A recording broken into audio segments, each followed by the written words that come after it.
سے خوف کھا کر جو شام و سحر مانگتے ہیں دعا زندگی کے لیے، موت سے خوف کھا کر جو شام و سحر مانگتے ہیں دعا زندگی کے لیے، دست بستہ ہے ان سے یہی التجا زندگی وقف کر دے علی کے لیے، اور آپ قبر کے رتبے سے واقف نہیں، آپ قبر کے رتبے سے واقف نہیں، اور سمجھنے چلے ہیں مقام علی، بندہ پرور خدا را کوئی چیز دو، ارے چھوڑ دیجئے خدا اور نبی کے لیے، کا وقت ہے مساتیوں میری دیری امید بر آئی ہے، میری بالی میری بالی میری بالی پہ آیا ہے مولا میرا، ارے موت مانگی تھی میں نے اسی کے لیے، موت سے خوف کھا کر جو شام و سحر مانگتے ہیں دعا زندگی کے لیے، ضرور پڑھیے محمد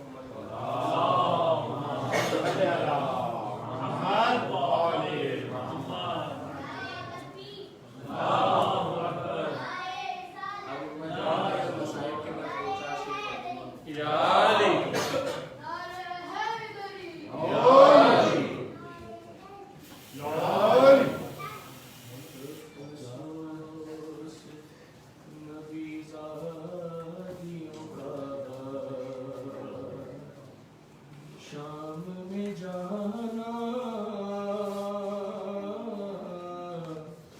سجاد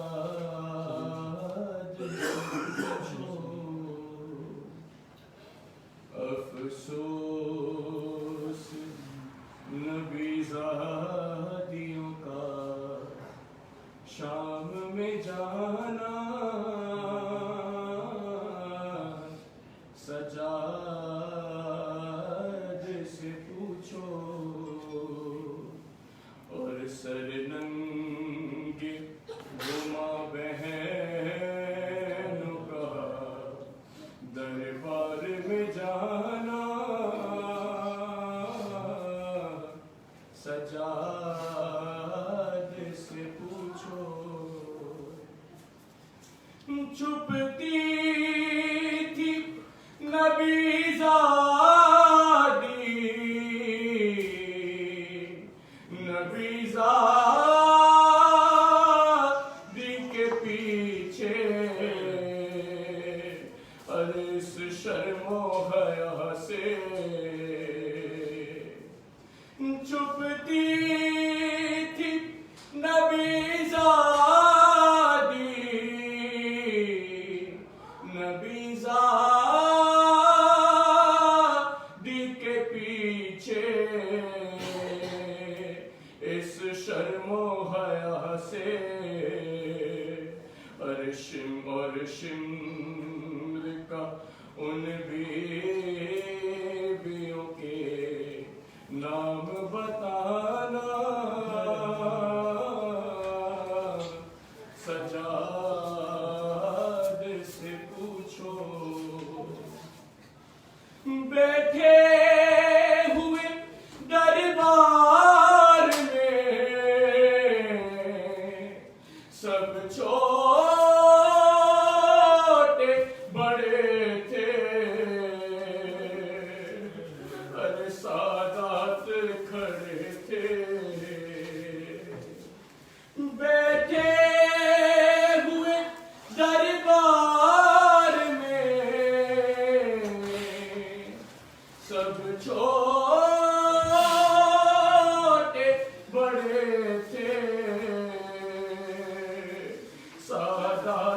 کھڑے تھے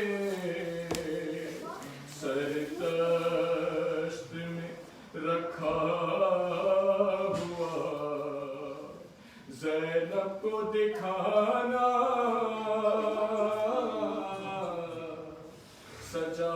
سجاد سے پوچھو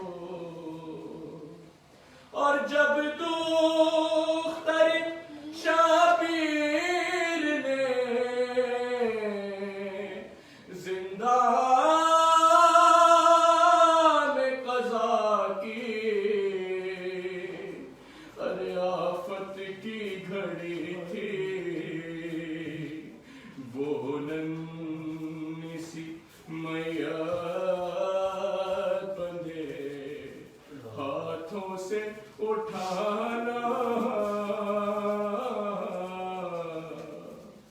سجاد سے پوچھو افسوس نبی زادیوں کا شام میں جانا سجاد سے پوچھو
کربلا میرا وطن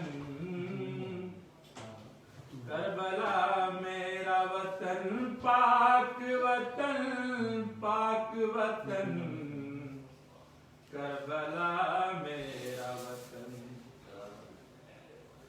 تیرے سینے پہ سجایا میرے غازی نے علم تیرا اعزاز ہے چومے ہیں میری ماں کے قدم میری زینب نے کیا ہے تیری دھرتی پہ کرم اور محمد کا مصلی ہے تیرا پاک صحن کربلا میرا وطن کربلا میرا وطن پاک وطن پاک وطن کربلا میرا وطن کربلا تیرے ہی زروں میں ہے جنت میری تیرے صدقے میں ہوئی دنیا میں عزت میری کربلا ایسی بنا دینا تو قسمت میری مجھ کو مل جائے تیرے شہر کا انمول کفن کربلا میرا وطن کربلا میرا وطن پاک وطن پاک وطن کربلا میرا وطن یہ شعر کو حاصل کرنے گا قبر میں آئیں گے مولا تو زیارت ہوگی قبر میں آئیں گے مولا تو زیارت ہوگی ان کے چہرے پہ نظر ہوگی عبادت ہوگی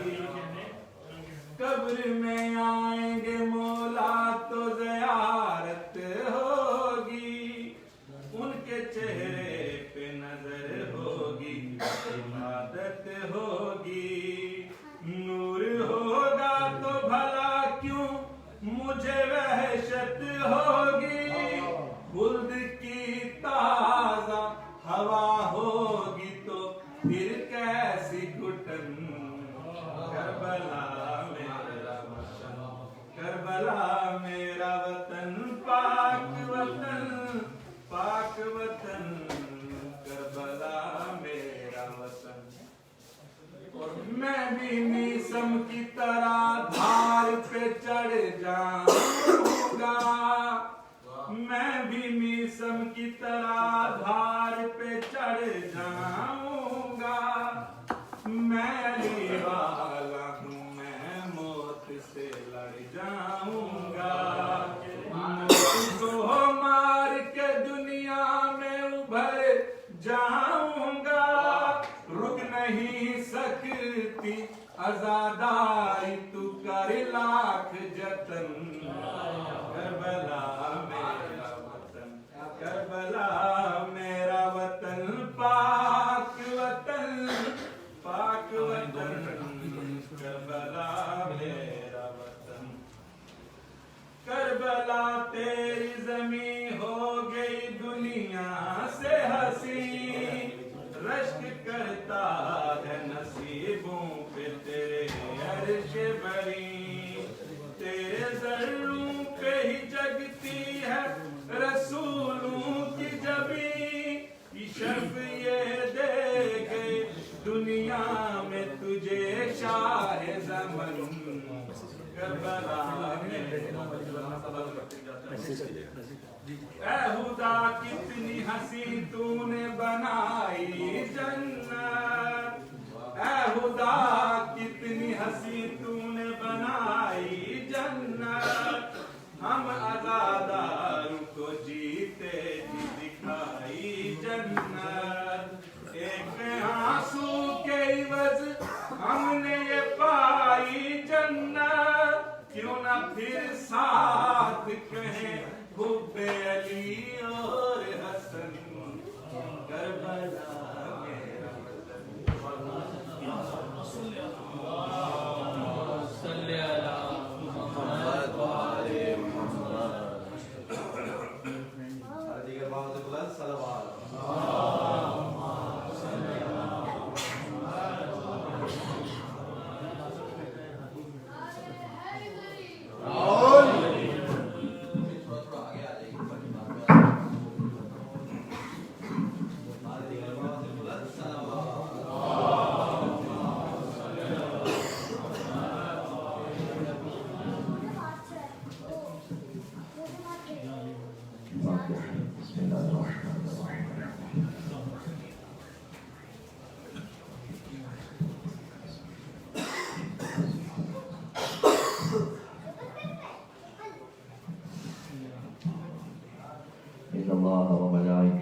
يصلون على النبي يا أيها الذين آمنوا صلوا عليه وسلموا تسليما اللهم صل على محمد وآل محمد أعوذ بالله من الشيطان اللعين الرجيم بسم الله الرحمن الرحيم وبه نستعين وهو خير معين والعاقبة للمتقين والجنة للموحدين والنار للعاصين وصلى الله على رسوله الكريم حبيب إله العالمين العبد المرتضى والنبي المجتبى والرسول المصطفى سيدنا ونبينا وشفيع ذنوبنا وطبيب نفوسنا ومولانا أبي القاسم محمد